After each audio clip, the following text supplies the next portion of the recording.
Hello, everybody, and welcome to another episode here on the Talk Daily. My name is Eddie, and today we're going to be talking about a car that I think it's done. Done. You just drive it as is. It's done. I mean, can you tune it to get more horsepower? Yeah, but you really don't need to do anything to it. And obviously, I'm talking about the Acura Honda TLX, the 2023. I'm getting my information straight from Acura.com. And I was also another article I will bring up, but when I do, I should give it credit to So from Car and Driver regarding this car too. But anyway, so what's what with this car? And to be honest with you, I think it's a fantastic machine. V6, twin turbo, making something ludicrous like 355 horsepower. You get super handling all-wheel drive. You get an 8-speed automatic transmission. It's done. I mean, is it heavy? Yeah, somewhat on a heavy, but you can get in a 2.0 liter turbo, which is the same engine you get on the Civic Type R. Again, a very proven power plant. Or you get the V6, which is just bonkers quick. And I think it looks fantastic. I truly do. If you just look at it, I just love the interior of the car. Man, let's look at this. Okay. Let's start with the gallery. The gallery. Saying that the 2023 TLX is the accumulation of a powerful performance and eye-catching design. Again, the sales department doing their thing, but I really think this car is fantastic. I mean, this thing gets all the technology you want, all the handling characteristic in an everyday comfortable ride. And also, I think it looks kind of like the Q50, kind of like the Infiniti, to be honest with you, but that's a compliment. They both look beautiful. And this car is the all-wheel drive in it is fantastic. I mean, it's a very capable machine, and look at the color option you get. I cannot fault this car. It looks pretty, and that blue is very striking on it. White looks very underrated. Looks nice. Black looks really chic. This gold color is bold. Red is always awesome. I love red. So yeah, I think it looks nice. The feature. Let's look at the features. So the price is kind of, we'll get to the prices. Anyway, so for first and foremost, there's a front wheel drive option where I say I wouldn't really get, to be honest with you, but it gives you a better MPG. And so again, it depends on how are you oriented? Are you performance oriented, or is your budget, or you don't care about performance, you just care about the looks, the comfort? Because even the front wheel drive comes with a lot of bells and whistles. You still get the same car, you still get the looks, the right comfortable. So but obviously, of course, I would get the Type S. Anyway, so let's go with the front wheel drive. You get a 2.0 liter engine producing 272 horsepower, 280 foot-pound of torque. As you can see, the same with the Civic Type R. That intercooler, that plastic ending, I don't know. I guess it works. But my friend with a Civic Type R, he changed the intercooler. So again, that's track oriented. Leave it as a stock, will be fine. Will serve you for many years to come. So anyway, so front wheel drive saying that 2023 TLX houses a direct injection 270 horsepower VTEC turbocharged engine that delivers torque down low and through the entire rev range. It's paired with 10-speed transmission for quicker acceleration, sharper throttle response, and seamless gear changes. 10-speed. Man, these cars are fantastic. 22 mpg city rating, 31 mpg on the highway, 25 combined. It's not that great, again, but the car is kind of heavy, okay? But I still think it's nice. So again, this is the front-wheel drive version, okay? It still has the suspension that comes from the, I think from the Civic Type R. When it comes to handling, the 2020 TLX makes no compromise. A double wishbone front suspension and available adaptive dampener system delivers precision handling and powerful cornering grip over almost any road surface. I say almost because it's not a rally car. Here, I'm not going to go rally with this, but the Honda have been doing this for a minute. The lower control arm, upper control arm, they've been doing that for a minute. That's their design. It's actually independent suspension, to think about it, okay? I have the same thing in my Miata, but everything's just smaller. It's like how long this hub is, like the wheel hub and this whole thing here.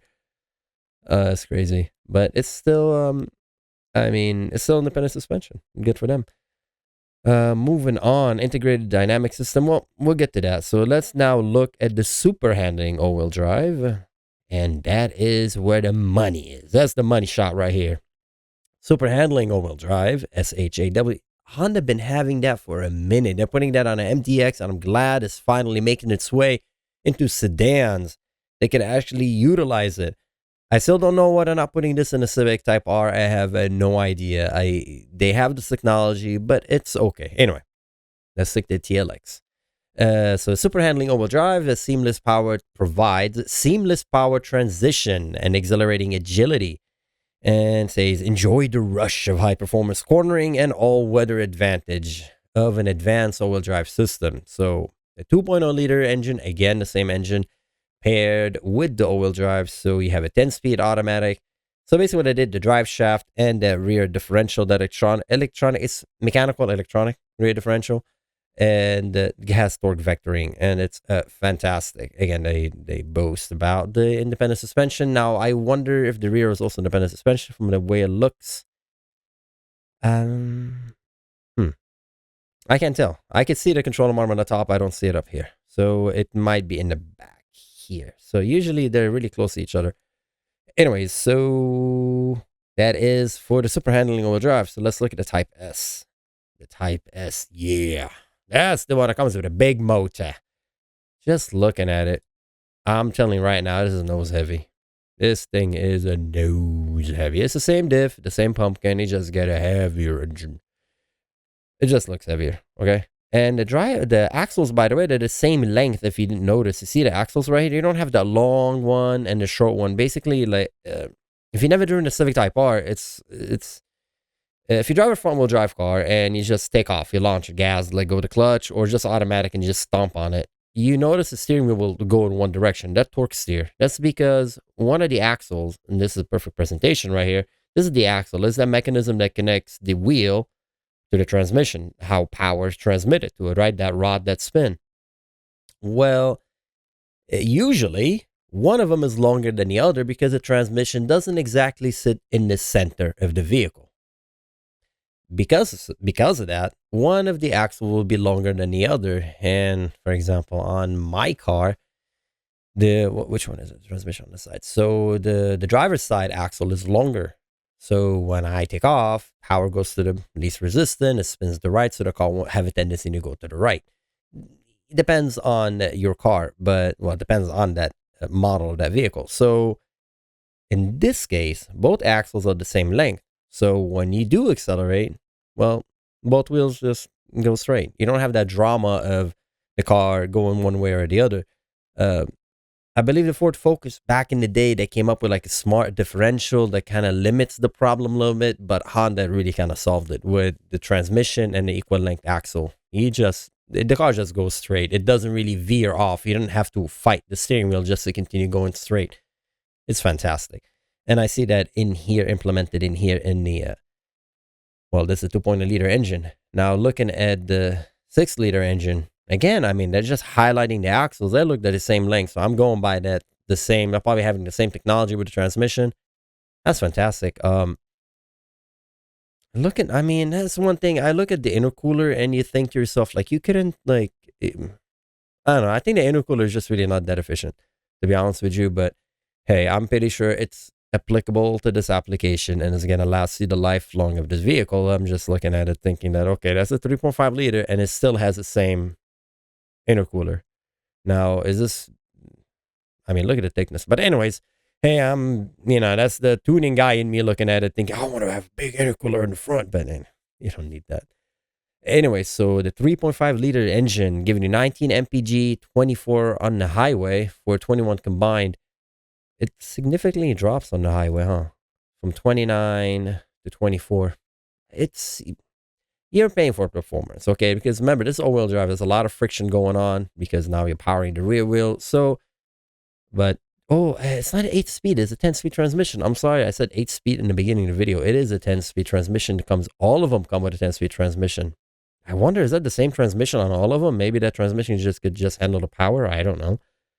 So it's now the Type S saying standard super handling all-wheel drive and adaptive dampener system and the tighter variant steering ratio, sharpen cornering between your Type S and the road. An exhilarating, potent 355 horsepower turbo V6 keep you coming back for more. I like the writing. Again, the same independent suspension that you do get in the front, except for the Type S. Oof, the Type S. Quad exhaust outlet boldly signifies power under the hood. The Type S gets basically a 4 quad exhaust. Okay, it gets adaptive dampening, gets Brembos.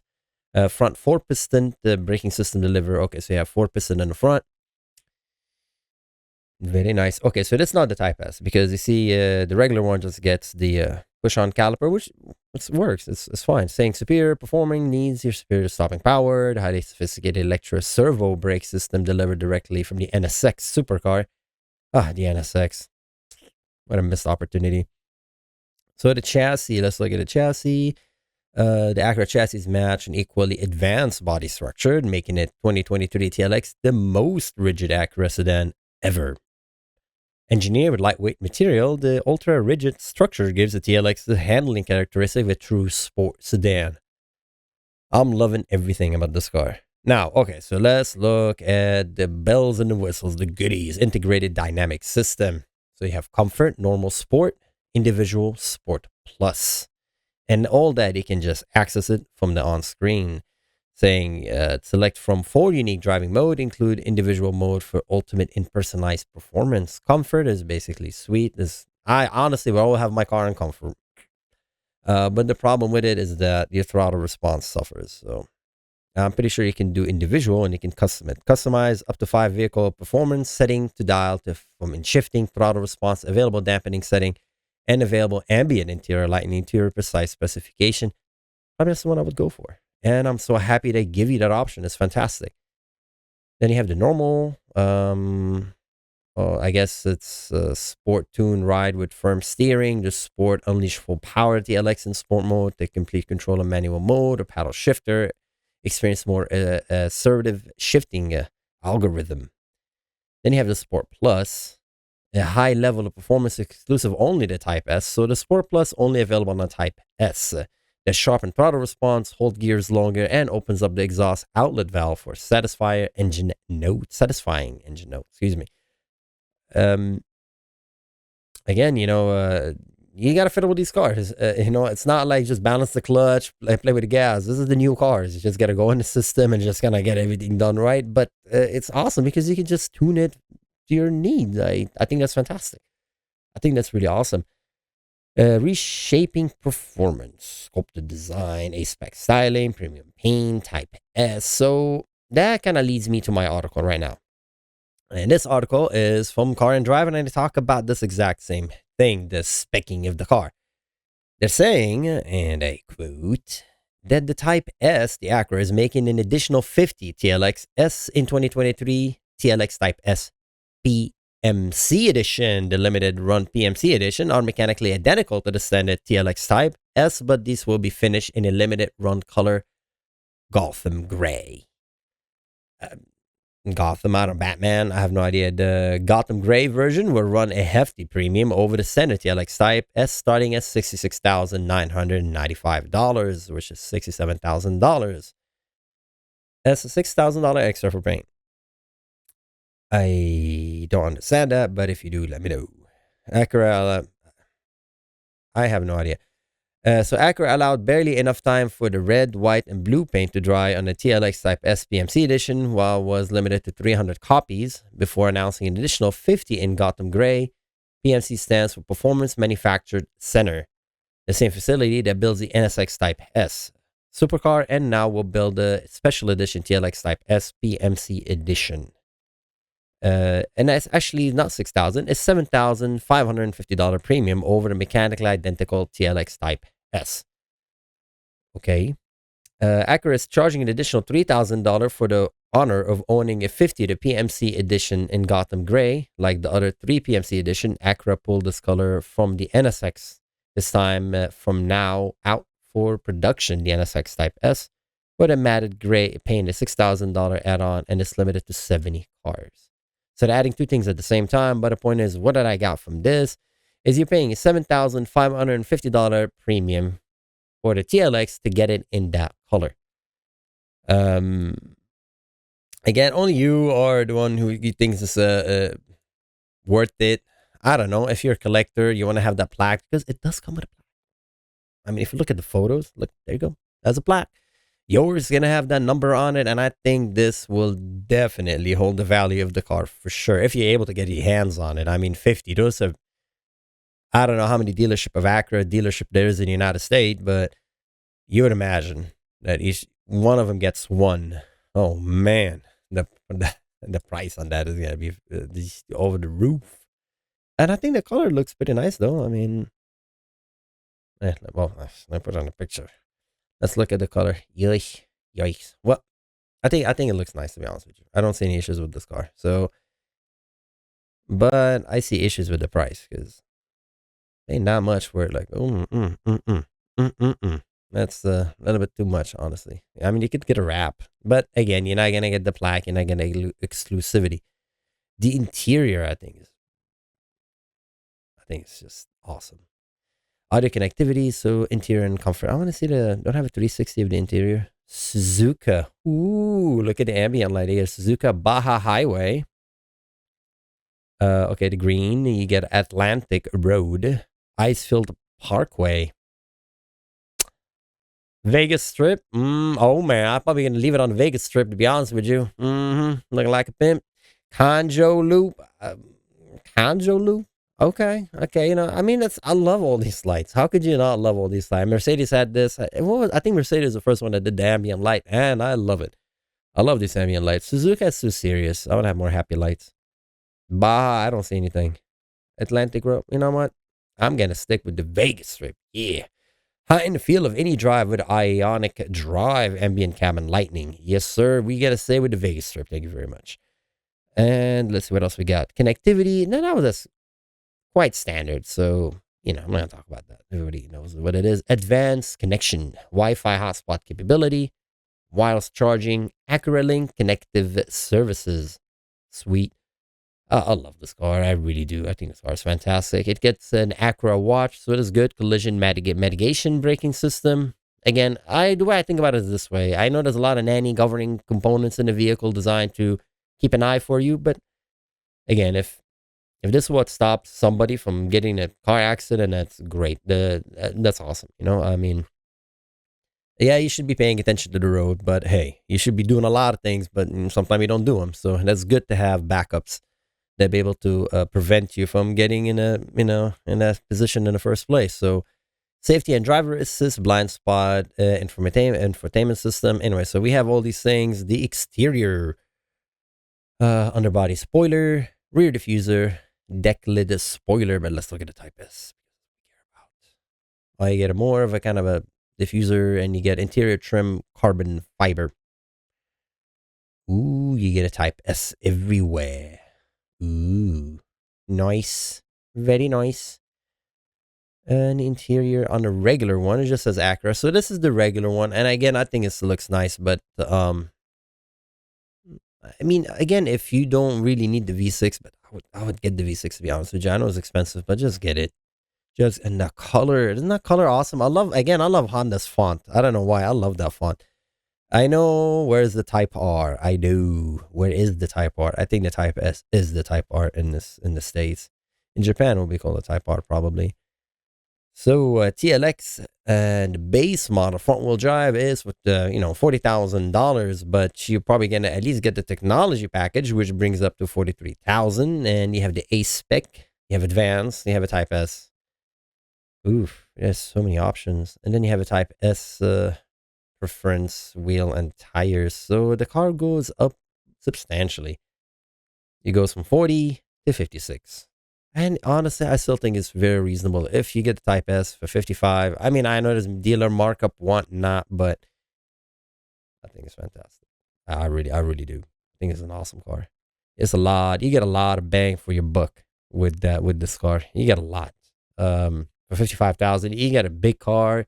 You get a car that's fairly mature, and honestly, the reliability of this car, I mean, I'll go on a limb and saying it's fairly reliable. I mean, Honda's been making this engine for quite a minute now. It's the V6 turbo. I know they've been making the inline 4 turbo for quite a while with not that much issues. So I don't see this car like breaking down on you or anything. I think this car will last for quite a bit and hold its value. Now, Are you going to drive it to the ground? That's a different story. But let's just say for the 5 years, you're going to own it, lease it, whatnot. Should hold its value. It's just fantastic.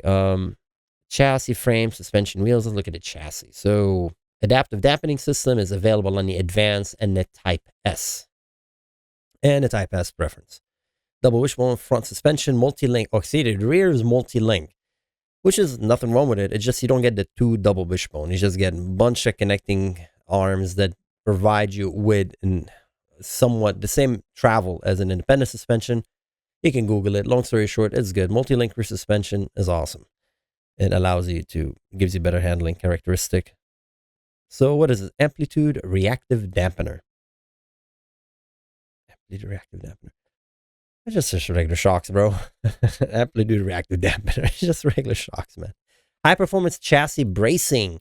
Ooh, I want to look at bracing. You it's basically connecting rods. Connecting rods. It's like shock towers, things like that.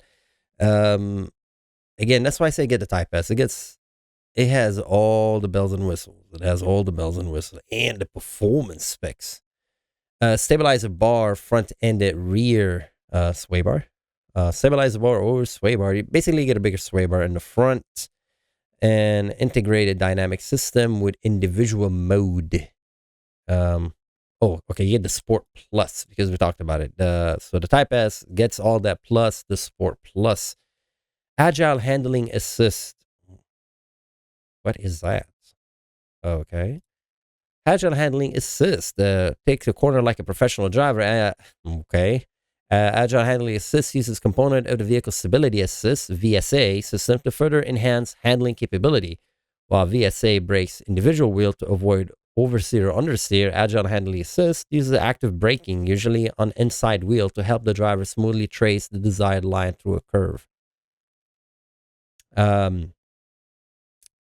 That's fantastic. The fact that, when I drive my cars, when I drive my Evo, it doesn't have any of these things. Okay, I have a throttle lift, I have all the 3 pedals, and you see me like smashing all of them trying to do that, but this car does it for you. Whether that good or bad or positive, it's good. I mean, obviously, you just turn the wheel and the car goes, "Oh, you're trying to go here? Okay, I'll take you there." I know for me that's satisfying. When you do it yourself, but again, most likely this car will go through that bend without any issues, where my car will go through there with white knuckles. But I don't know. Again, it's a safety system but it brings up a point. When I think about it brings up a point. Now, this is a perfect example. Angela Crest Highway, you go and zooming along. If you're driving a car that doesn't have these features, you will most likely hit the wall, call it a day at like 50 miles an hour. If you're driving a car that has these features and you're going and you're doing probably way more speed because the car just allows you to keep going. My thing is this. I really hope people get this car, they take it to the track and just learn it on the track, because I feel like these cars will allow a driver who never, been on a fast G turn, never been, fast speed, twisty run or whatever, twisty road that is. I feel like they need to kind of learn a little bit what the car does at high speed, because this car will just get you there and your brain might not react as fast as you think. And before you know it, you're doing 100 miles an hour and you're just tunnel visioning and you're not seeing where you're going. I don't know. That is just kind of a little side note, a little concern I have, because I feel like it's awesome, but you really, obviously this technology is there so you don't crash. It was fantastic, but I just think that take it to the track. Let's push it at the track. See what this car behaves on the track, because it'll be fantastic to see, because when you read that, you're like, oh my God, that's amazing. I'm just dumbfounded, honestly, when I drive new cars. I'm like, what's going on? The car just does everything for you. It's just fantastic. Belt-driven variable ratio electric power steering. No, not a hydraulic anymore. Those days are long gone. Steering ratio variable. Again, is amazing. So what's going on is when you turn the steering wheel, the car just kind of goes, and again, I think BMW started that. I think, again, it's the Germans did that. Correct me if I'm wrong, but when you turn the steering wheel, the car just kind of goes, okay, you want this much, you want that much. It just knows what's going on based on your speed and your G turn. It's just amazing. Turning diameter curve to curve 40, 40, 40. Okay, the same. Performance braking. So what do you get for ventilated front disc with the Type S? You get bigger front disc because you get the 4-piston Brembo. Total weight, oh man, it's a little bit heavier. But that's understandable. You're getting the super handling all-wheel drive, which adds a little bit more weight because you get the rear diff, you get the drive shaft, so you get a little extra weight. 3,990 pounds. The front-wheel drive is 3,784.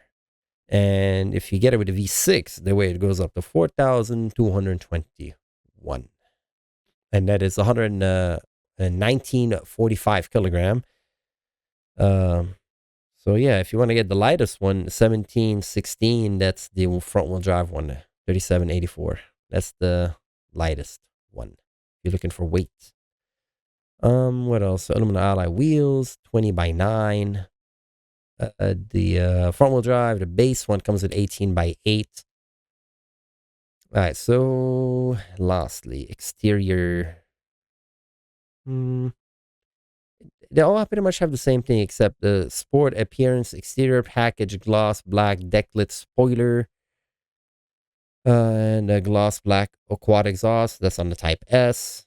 Okay, there's a lot of numbers here, boring. I can read that. Interior, sport seat with leather red trimmed interior. You get that base. Let's see what the Type S. What do you get? You get the front 6-way power seat with power lumbar support. Yeah, just get the Type S, man. You get the Type S. You just get more goodies, more bells and whistles inside the car. Why not? Why you don't want that? Heated and ventilated front seat, and you don't get the heated rear seat.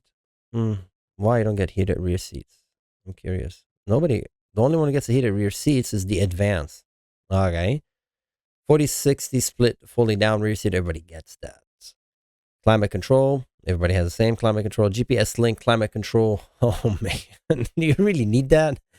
GPS linked automatic climate control. The TLX feature a dual zone automatic climate control, allowing the driver and the front passenger to adjust their own temperature and airflow setting with the technology package and above. Its solar sensors measure the sun intensity, determine its impact on the interior temperature. The GPS receiver on the Acura Navigator system tracks the sun position relative to the car. As you approach, TLX detects which remote you have and automatically sets your preferred climate control setting. All climate zone can synchronize to a single setting, adjust vents behind the center console to allow rear passengers to direct and control airflow. Come on. I love it. I love it. I'm sold. I'm not even going to read the rest. It just does a lot. You can go ahead and just read and enjoy it, but I think it's a beautiful car. Compare premium midsize sedan head-to-head below. Why would you do that? I hate comparing. I don't compare. I refuse to compare. They compared the Audi A4 to the BMW, the Infiniti. I mentioned the Q50, didn't I? I just said it kind of looks like it. Lexus IS 300. They're comparing it to the Audi. No. We don't compare. We do not compare here. You buy this car because you like the way it looks. You like the brand. I think all these cars are capable. They are all capable. But some people are Audi people. Some people are BMW people. It is what it is. I think this car is fantastic. I really do. I mean, the price is, yeah, it's a, I really still think it's a good value. I truly think, because if you look at it, out of the door, what, 60K. So you're looking at $60,000 car. It's a lot for a $60,000 car. I think it's good value. It's luxury. I love it. I really do love it. I think it looks really sharp and it's already enough power. 10 speed, 350 horsepower. You're always in the right gear. You're going to be always in the right gear with this vehicle. It's fantastic. If you own one, let us know what you think in the comments below. I think it's amazing. And I'm very happy because performance now is available. You can go and just get it. You don't have to go through the headache of tuning your car and doing things to it. It comes done from manufacturer. Can you do more to it? Absolutely. You can always do more to anything. But what you get for your money is amazing. Let's go back, what, 15 years ago, and you get cars with open differentials. You get cars that just, I mean, the best you get is drive-by-wire for the throttle. I mean, and it's evident. Look at the road. You see a lot of cars that crash, performance cars, and the cars that don't have any of this technology included in them. And that's what happened. One day not paying attention, you're taking a turn, and boom, there goes your precious car. But not with these brand new cars. You don't. These cars look out for you. So it's fantastic. Yeah, I do encourage you to go to the track and push them to the limit of the track, absolutely, because I think that limit is just exceeds whatever the roads allow you. You take this on like Mulholland Highway, you take this and whatever your neck of the woods, a little twisty road, this car will absolutely perform, and I think it will outperform the road. So you really need to go on the circuit so you can stretch his legs and just see what it's capable of doing. And remember, this is a luxury car. You don't even need to do any of that. It's comfortable. Just sit inside of it and chill and just go wherever you're going. Enjoy the ride. Great job for a Honda, Acura, and the TLX. I think it's fantastic. Whether the Gotham, that one that comes with the Gotham, what is it? The PMC Gotham edition. And again, did I give credit to Mr. Jack Fitzgerald? He is the writer of this article, by the way, from Car and Driver. I mean, whether this color is worth it for you to pay the extra money for, only you can tell. You know what? If I'm getting this car, I will try to get this, because it holds its value. This car will be a collector. I'm pretty sure if you buy it, if you're able to get your paws on it for 67,000, now you will drive it for 1 year, and if you don't put a lot of miles on it, I guarantee you could probably sell it for the same price. I will say that, because this is a collectible edition. Now, I don't know how you're going to get your hands on it, but I think I still like the in red, to be honest with you. But it's a beautiful car. So good for Honda, good on Acura.